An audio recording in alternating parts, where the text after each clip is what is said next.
Sveiki, šiandienos pamokėlė apie tai, kaip reikia instaliuoti Skype Ubuntu operacinėje sistemoje.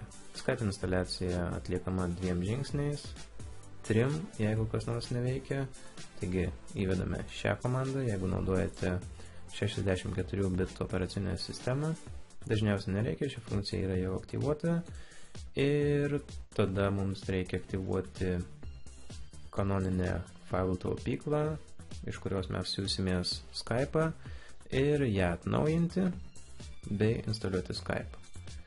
Taigi spaudžiame ant šio mygtuko, susirandame terminalą ir įvedame pirmą komandą. Šias komandas paliksiu šio video aprašyme. Taigi pirma komanda, spaudžiame Enter, įvedame savo root slaptažodį. Viskas. Ir antra komanda. Tiksliau, 2 komandos viename. Ją įrašome ir spaudžiame Enter. Matome, yra atnaujinama visas programų sąrašas iš šios repozitorijos bei kitų repozitorijų. Ir kai viskas bus atnaujinta, tada vyks Skype instaliacija. Matome pranešimas apie Skype instaliaciją. Tiesiog spaudžiame Enter, nes didžioji T reiškia, kad paspaudus Enter bus įvykdyta ši komanda. Jeigu būtų angliška kalba, būtų didžioji I raidė.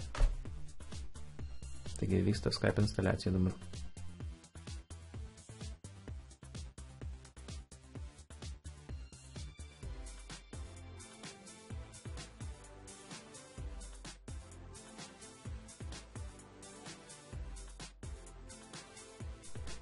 Ir štai matome, instaliacija baigėsi, dabar galime uždaryti terminalą.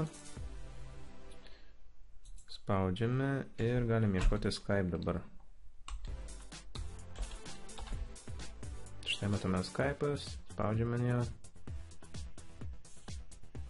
Ir viskas puikiai veikia.